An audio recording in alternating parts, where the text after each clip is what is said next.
Hey English learners, welcome to my channel. Easy English Learning.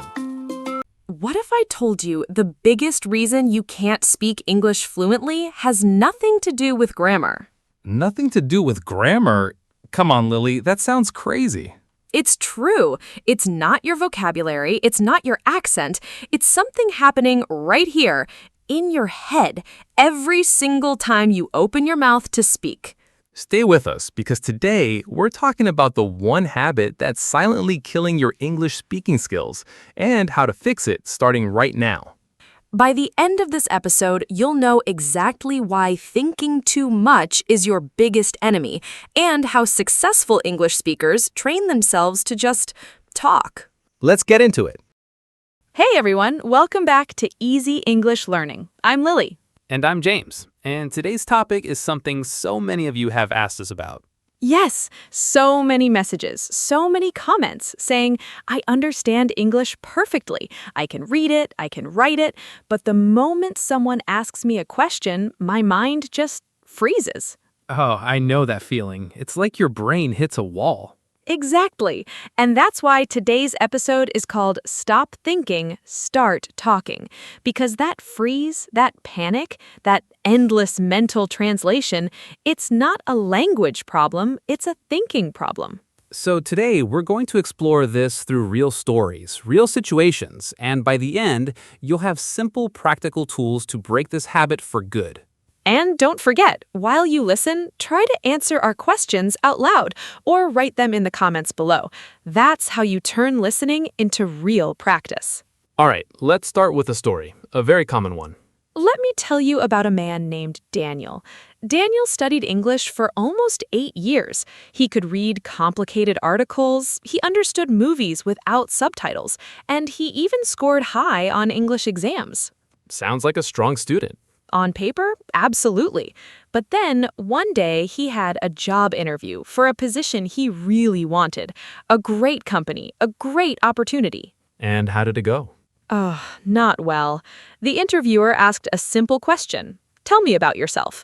A question Daniel had answered 100 times in his head. But this time it was real. Exactly. And Daniel started thinking, should I say I have worked or I have been working? Is my sentence grammatically correct? What if I use the wrong word? His brain was building the perfect sentence. While the clock was ticking. While the clock was ticking, 10 seconds passed, 15 seconds. The interviewer was waiting, and Daniel was still silent, still translating, still correcting himself in his head. That silence must have felt like forever. It did. And when Daniel finally spoke, his voice was shaking, his sentence was broken, and he felt like he had already lost the opportunity, not because his English was bad, but because he was too busy thinking to actually talk. This is so relatable. I think almost every English learner has felt this exact moment. Directly to our audience, have you ever frozen like this? Maybe in an interview, maybe talking to a foreigner, maybe even in an online class? Tell us in the comments. We want to hear your story. So here's the real question. Why does this happen? Why do we freeze even when we actually know the words? Great question. Let's break it down. So Lily, from what you've studied, what's really happening in our brain in that moment? Okay, so imagine your brain has two systems when you speak your native language. One system just flows. You don't think about grammar, you don't translate, words just come out naturally. Because you've been speaking it your whole life. Right, but when you speak a second language, especially in the beginning, your brain switches to a different system, a slower, more careful system. It wants to check everything. Grammar, pronunciation, word order, tenses. It's like your brain becomes a strict teacher, correcting every sentence before you're even allowed to say it. That's a perfect way to put it. And the problem is, real conversation doesn't wait for that strict teacher. People expect an answer in 2 or 3 seconds, not 20. So the pressure builds up, and instead of speaking imperfectly, we choose to say nothing at all. Exactly. And here's something important. Silence feels safe. If you don't speak, you can't make a mistake. But that silence is actually more damaging than any grammar mistake could ever be. Why do you say that? Because mistakes are how we learn, but silence teaches you nothing. It only strengthens fear. That's powerful. So basically, we're not afraid of English, we're afraid of being judged. Exactly. Fear of judgment, fear of sounding stupid, fear of not being perfect. But here's the truth. Nobody is impressed by silence. People are impressed by effort, by confidence, by connection. So the goal isn't perfect English, the goal is communication. Yes, and that shift in thinking changes everything. Let me share another story, this time about a young woman named Sarah. I love your stories, James. Go ahead. So, Sarah moved to a new city where English was the main language. For the first few weeks, she barely spoke. She would go to a coffee shop, and instead of saying, "Can I get a medium coffee, please?" she would practice the sentence in her head 5, 6, 7 times. Just for a coffee order? Just for a coffee order. By the time she felt ready to speak, the line had moved, or she had lost her turn, or she simply pointed at the menu instead. That's such a small moment, but I think a lot of our listeners have done exactly this. And here's the beautiful part of Sarah's story. After that coffee shop moment, she started speaking more. Not perfectly, but more. And with every conversation, her confidence grew a little bit more. Because confidence isn't something you wait for, it's something you build, one spoken sentence at a time. That's beautifully said, Lily.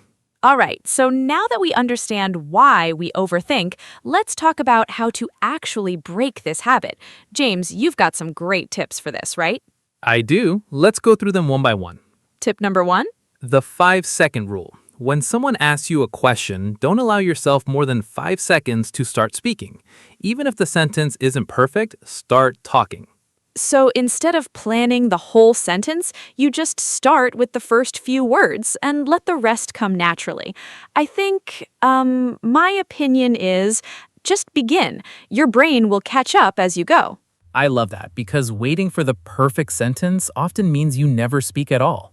Exactly. Tip number 2.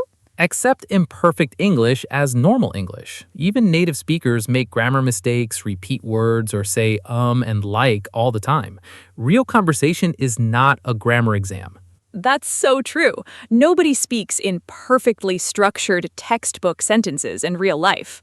Right. If your sentence is 80% correct but people understand you, that is a success, not a failure. Tip number 3. Practice out loud alone. This might sound strange, but talking to yourself in English, describing your day, your plans, your opinions, trains your mouth and brain to produce English without translation. It's like training a muscle. The more you use it, the stronger and faster it becomes. Exactly. And tip number 4, James? Focus on the listener, not on yourself. When we overthink, we're usually worried about how we sound. But if you shift your attention to truly understanding and connecting with the other person, your fear naturally becomes smaller. Because connection matters more than perfection. Exactly. And here's a bonus tip. Celebrate every attempt, not just successful conversations. Did you try to speak? Even if you made mistakes. That is progress. That deserves celebration. I really love that mindset. Progress over perfection. So here's a question for you. Which of these tips do you think will help you the most?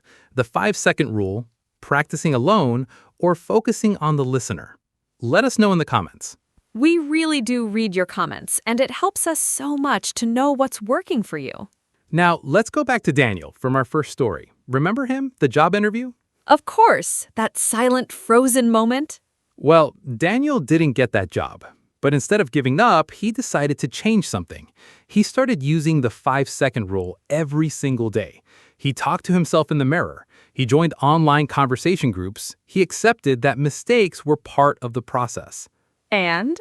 A few months later, he had another interview. Same nervous feeling, same tricky question. Tell me about yourself. And this time?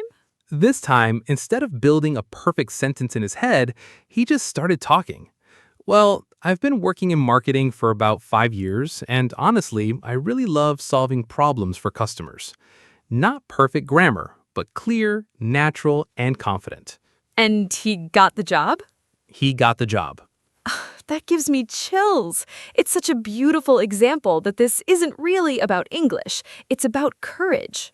Exactly. Daniel didn't become a grammar expert overnight. He simply stopped waiting for perfect and started talking.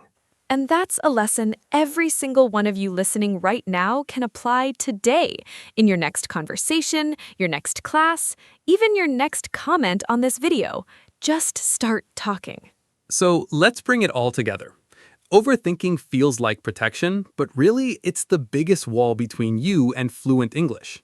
The truth is, fluency isn't about knowing every rule. It's about being willing to speak, even imperfectly, again and again, until it becomes natural. Every fluent speaker you admire once felt exactly like you do now. Nervous, unsure, afraid of mistakes.